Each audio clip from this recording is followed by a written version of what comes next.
वर्णानामर्थसङ्गानां रसानां छन्दसामपि मङ्गलानां च करतारो वन्दे वाणी विनायको। नारायणं नमस्कृत्य नरं चैव नरोत्तमं देवीं सरस्वतीं व्यासं ततो जयमुदीरयेत्।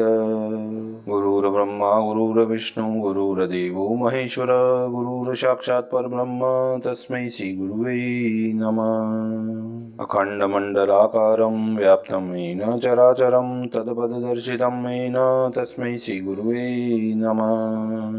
बोलिए सियावर रामचंद्र भगवान की जय, राधावर कृष्ण कन्हैया लाल भगवान की जय, उमा महेश्वर भगवान की जय, गायत्री ब्रह्मदेव भगवान की जय, सद्गुरुदेव भगवान की जय, माता पिता गुरुदेव की जय, समस्त देवी देवतागण भगवान की जय, समस्त संतगण भगवान की जय, समस्त भक्तगण भगवान की जय। ओम नमः पार्वती पतये, हर हर महादेव। तो मित्रों और आप सभी श्री नरसिंह पुराण के श्रेष्ठ रसिक जनों, श्रोतागणों, अब तक हमने श्री नरसिंह पुराण की कथा को नियमित रूप से, क्रमबद्ध रूप से श्रवण किया है, कीर्तन किया है, मनन किया है, भजन किया है। अब हम उसी क्रम में श्री नरसिंह पुराण के 14वें अध्याय की ओर कथा को अग्रसर करते हैं। आप सभी श्रेष्ठ श्रोतागण, रसिक जन भगवान श्री नरसिंह भगवान के श्री चरणों में दृढ़ भक्ति रखते हुए कथा का श्रवण करें, कीर्तन करें, मनन करें, भजन करें। बोलिए श्री नरसिंह भगवान की जय। तो व्यास जी कहते हैं कि हे महाबुद्धिमान पुत्र सुखदेव, तुम और मेरे अन्य शिष्यगण भी मेरे द्वारा कही जाने वाली इस पाप हारिणी कथा को सुनो। पूर्व काल में कोई वेद शास्त्र विशारद श्रेष्ठ ब्राह्मण अपनी पत्नी की मृत्यु हो जाने पर तीर्थ में गया और वहां उसने विधि पूर्वक स्नान किया और विजन एकांत में रहकर उत्तम तपस्या की। तत्पश्चात दार कर्म विवाह की इच्छा न रखकर वह परदेश में रहता हुआ भिक्षा मांगकर जीवन निर्वाह करने लगा और जब स्नान आदि उत्तम कार्य में तत्पर रहने लगा। गंगा, यमुना, सरस्वती, पावन, वितस्ता, झेलम और गोमती आदि नदियों के अंदर स्नान करके वह गया पहुंचा और वहां अपने पिता पितामह आदि का तर्पण करके महेंद्र पर्वत पर आ गया। वहां उस परम बुद्धिमान द्विज ने पर्वती कुंडों में स्नान करने के पश्चात ऋषि श्रेष्ठ भृगुनंदन परशुराम जी का दर्शन किया। फिर पूर्ववत पितरों के लिए तर्पण करके चलते चलते एक वन में प्रवेश किया जो पापों का नाश करने वाला था। वहां एक पर्वत से बहुत बड़ी धारा गिरती थी जो निःशेष पाप राशि का विनाश करने वाली थी। उसके जल को लेकर ब्राह्मण ने भक्ति पूर्वक भगवान नरसिंह की मस्तक पर चढ़ाया। इससे उसी समय उसका शरीर विशुद्ध हो गया।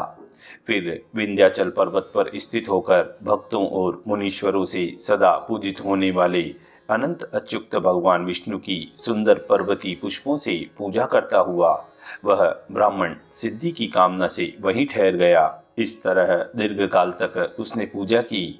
उससे प्रसन्न होकर वे भगवान नरसिंह गाढ़ निद्रा में सोए हुए अपने उस भक्त से स्वप्न में दर्शन देकर बोले कि हे ब्राह्मण, किसी आश्रम धर्म को स्वीकार करके न चलना ग्रस्त की मर्यादा के भंग का कारण होता है। अतः यदि तुम्हें ग्रस्त नहीं रहना है तो किसी दूसरे उत्तम आश्रम को ग्रहण करो। हे ब्राह्मण, जो किसी आश्रम में स्थित नहीं है वह यदि वेदों का पारंगामी विद्वान हो तो भी मैं यहाँ उस पर अनुग्रह नहीं करता।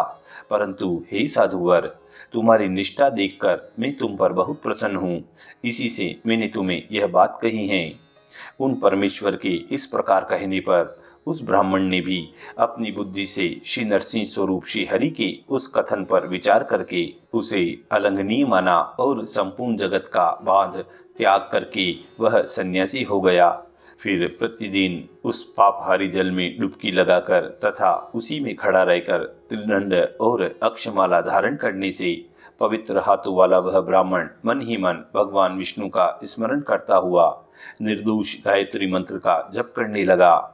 नित्य प्रति शुद्ध आदिदेव भगवान विष्णु का हृदय में ध्यान करके उन श्री नरसिंह रूप स्वरूप का विग्रह का ध्यान करता हुआ उनका पूजन करता और वनवासी होकर किसी प्रकार शाक आदि खाकर भिक्षावृत्ति से ही संतोष पूर्वक रहता था। विस्मृत एकांत प्रदेश में कुशासन पर बैठकर वह इंद्रियों के समस्त बाह्य विषयों तथा भेद बुद्धि को हृदय स्थित भगवान अनंत में विलीन करके विज्ञेय अजन्मा विराट सत्य स्वरूप श्रेष्ठ कल्याण धाम आनंदमय परमेश्वर का चिंतन करता हुआ आयु पूरी होने पर शरीर त्याग कर मुक्त एवं परमात्मा स्वरूप हो गया। जो लोग मोक्ष संबंधी अथवा मोक्ष को ही उत्कृष्ट बनाने वाली इस कथा को भगवान नरसिंह का स्मरण करते हुए पढ़ते हैं, वे प्रयाग तीर्थ में स्नान करने से जो फल होता है उसे पाकर अंत में भगवान विष्णु के महान पद की प्राप्ति कर लेते हैं। हे बेटा सुखदेव, तुम्हारे पूछने से मैंने यह उत्तम पवित्र पुण्यतम एवं पुरातन उपाख्यान जो संसार वृक्ष का नाश करने वाला है तुमसे कहा है। अब और क्या सुनना चाहते हो, अपना मनोरथ मेरे समक्ष प्रकट करो। इस प्रकार श्री व्यास जी अपने पुत्र श्री सुखदेव जी को यह तत्व ज्ञान की कथाएं सुना रहे हैं और इन्हीं कथाओं के अंतर्गत श्री नरसिंह पुराण के 14वें अध्याय की यहाँ पूर्णता व समाप्ति होती है।